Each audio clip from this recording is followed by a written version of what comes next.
आज हम लोग न्यूक्लियोफिलिक सब्स्टिट्यूशन रिएक्शन के बारे में पढ़ेंगे।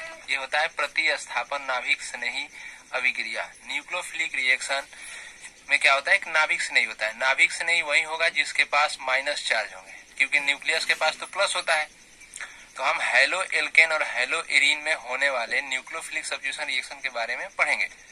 न्यूक्लियोफिलिक सब्स्टिट्यूशन रिएक्शन में सबसे पहले होता है नाभिक स्नेही। नाभिक स्नेही क्या होता है, पर इसके बारे में जानेंगे। कोई भी एटम जिसके पास एक इलेक्ट्रॉन एक्स्ट्रा हो या उस पे पहले से ही माइनस चार्ज हो, उसे हम नाभिक स्नेही या इसे इंग्लिश में न्यूक्लियोफिलिक एटम कहते हैं। जैसे हैलो एल्केन और हैलो एरीन में हमारा न्यूक्लियोफिलिक जो है वो हमेशा एक्स ही होगा, क्योंकि एक्स के पास ऑलरेडी पहले से ही इलेक्ट्रॉन को अट्रैक्ट करने की एबिलिटी होती है, क्योंकि इनकी इलेक्ट्रोनेगेटिविटी बहुत ज्यादा होती है।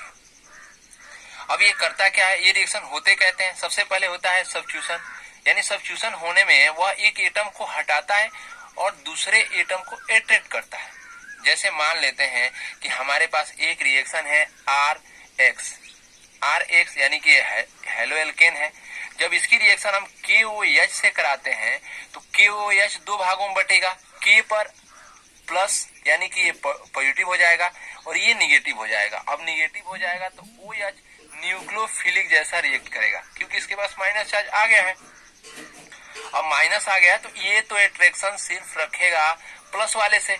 अब R और X में X हैलोजन है और इसकी जो इलेक्ट्रोनेगेटिविटी है बहुत ज्यादा है, तो यह इस पर पहले से ही इस पे डेल माइनस यानी इस पे डेल प्लस आ जाते हैं, यानी कि आंशिक रूप से ये पॉजिटिव हो जाता है और ये आंशिक रूप से निगेटिव हो जाता है। तो ये पार्शियली पॉजिटिव और निगेटिव होने के कारण ये तो माइनस है। अब ये माइनस चार्ज आया तो यह आपका न्यूक्लियोफिलिक हो गया। अब यह अट्रैक्ट करेगा या यह रिएक्शन करेगा R से, तो R से रिएक्शन करेगा तो इस रिएक्शन को हम न्यूक्लियोफिलिक रिएक्शन बोलेंगे। लेकिन यह सिर्फ इसके साथ रिएक्शन करेगा ही नहीं, यह जब इसके साथ रिएक्शन करेगा तो यहाँ से X को हटाएगा और हटाएगा तो सब्स्टिट्यूशन भी होगा, क्योंकि सब्स्टिट्यूशन का मतलब होता है किसी को भी एक जगह से हटा करके दूसरे जगह लेकर के चले जाना या उससे हटा देना। जैसे हम लोग एक चेयर पे बैठे हुए हैं, अगर कोई आता है और हमें उस चेयर से उठा देता है, खींच कर उठाए या धक्का देकर उठाए, जब हमें वो उठा देता है और उस चेयर पे बैठ जाता है तो उस वक्त वह सब्स्टिट्यूशन करता है, प्रतिस्थापक करता है। और वह तो उस तरह क्या होता है कि एक्स को हटाता है। जब यहाँ से एक्स को हटाएगा तो सब्स्टिट्यूशन रिएक्शन होंगे। तो एक्स को हटाया और इस पे ऑलरेडी पहले से ही OH पे माइनस है, तो यह R के साथ आकर के जुड़ा, तो जब न्यूक्लियोफिलिक आकर के जुड़ा तो रिएक्शन हुई न्यूक्लियोफिलिक रिएक्शन, और इसने X को हटाया तो सब्स्टिट्यूशन रिएक्शन भी हुआ। और इस प्रकार की जब रिएक्शंस होती हैं, जब हैलो एल्केन और हैलो एरीन में कोई एक न्यूक्लियोफिलिक एटम आकर के हैलोजन को हटाता है, तो इस प्रकार की रिएक्शन को न्यूक्लियोफिलिक सब्स्टिट्यूशन रिएक्शन कहते हैं। अब यही देखिए OH पे ये OH न्यूक्लियोफिलिक है यानी कि नाभिक स्नेही है, और R पर प्लस है तो नाभिक स्नेही हमेशा अट्रैक्ट प्लस को ही करेगा। तब ये जाकर के R के साथ रिएक्शन करता है और X को हटाता है और हमें मिलता है ROH और यहाँ पे मिलता है KX। ये बात आप समझ गए। अब समझते हैं न्यूक्लियोफिलिक क्या है। मैंने अभी आपको बताया कि वे सभी एटम जिन पर निगेटिव चार्ज पाया जाता है और वह न्यूक्लियस की प्रति अट्रैक्ट होते हैं। फिलिक का मतलब होता है स्नेह रखना, उसके प्रति आकर्षित होना, और न्यूक्लियस पे हमेशा प्लस चार्ज ही पाया जाता है। तो प्लस चार्ज को अट्रैक्ट कौन करेगा, हम लोग जानते ही हैं कि धनायन को ऋणायन, प्लस चार्ज को नेगेटिव चार्ज अट्रैक्ट करते हैं, तो हमेशा न्यूक्लियस पे प्लस होता है। तो न्यूक्लियोफिलिक पर हमेशा माइनस ही होगा और वह हमेशा प्लस की तरफ अट्रैक्शन रखेगा, यानी कि न्यूक्लियस की तरफ अट्रैक्शन रखेगा। और हम हमेशा कभी भी न्यूक्लियोफिलिक को NU- से रिप्रेजेंट करते हैं।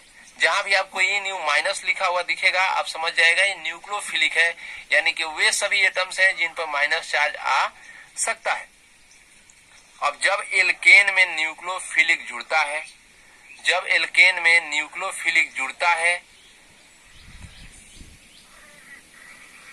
न्यूक्लियोफिलिक के जुड़ने के आधार पर देखिए, न्यूक्लियोफिलिक जुड़ता है तो हमें न्यूक्लियोफिलिक रिएक्शन न्यूक्लियोफिलिक जब जुड़ेगा, जब भी माइनस वाला चार्ज जा करके जुड़ता है किसी भी हैलो एल्केन से, हैलो एल्केन या हैलो एरीन क्लोरीन में न्यूक्लियोफिलिक के जुड़ने पर और हैलोजन के हटाने के प्रोसेस में हमें न्यूक्लियोफिलिक सब्स्टिट्यूशन रिएक्शन प्राप्त होता है, जो दो प्रकार के होते हैं।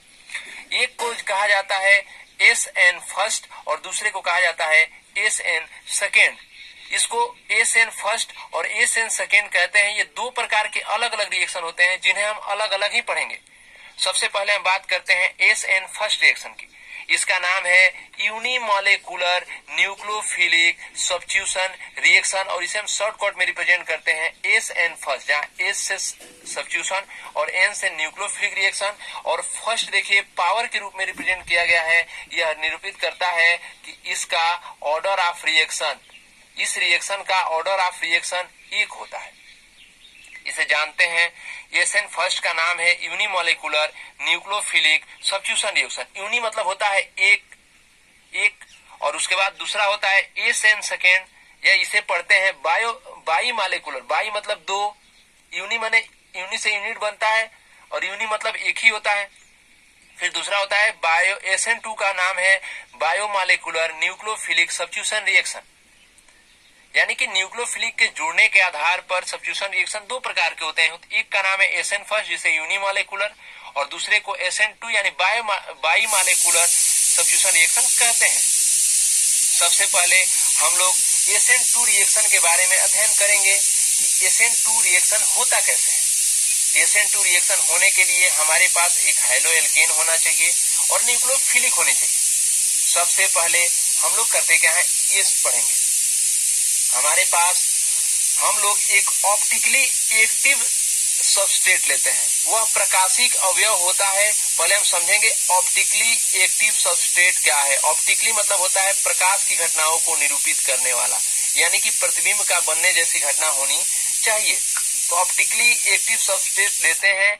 ये सबसे पहले हम यहाँ समझेंगे कि हमारे पास हैलो एल्केन है, ये हमारा R है, ये C है।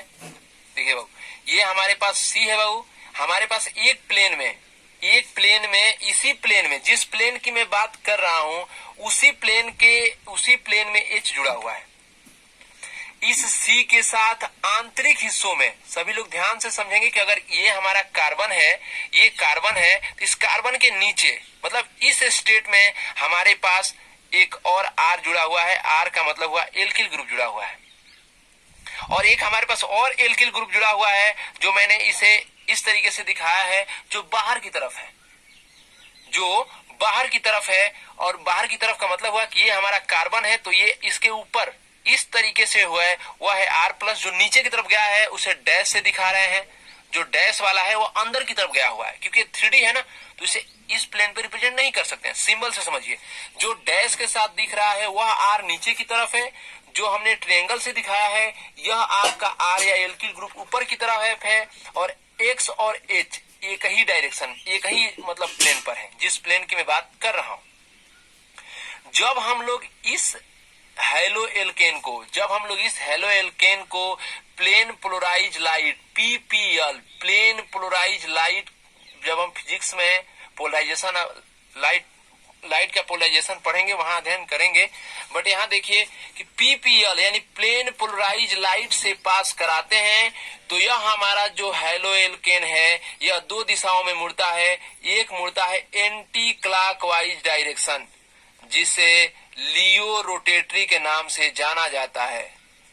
एक होता है जो घूमता है एंटी क्लॉकवाइज डायरेक्शन, जिससे हम लोग जो एंटी क्लॉकवाइज डायरेक्शन में जो घूमता है उसे हम लियो रोटेटरी डायरेक्शन भी कहते हैं। यह एंटी क्लॉकवाइज डायरेक्शन होता है। जब हम लोग PPL से पार कराते हैं यानी प्लेन पोलराइज लाइट से पास कराया जाता है, तो ये चेंज होता है। ये जो स्टेट है इसका, या तो ये क्लॉकवाइज डायरेक्शन मुड़ेगा या ऊपर की तरफ से मुड़ेगा, यानी एंटी क्लॉक, जब ऊपर की तरफ से मूव करेगा तब उस समय हमारा होगा क्लॉकवाइज डायरेक्शन, जिसे हम लोग डेक्सो रोटेटरी के भी नाम से जाना करते हैं। कहीं भी आपको डेक्सो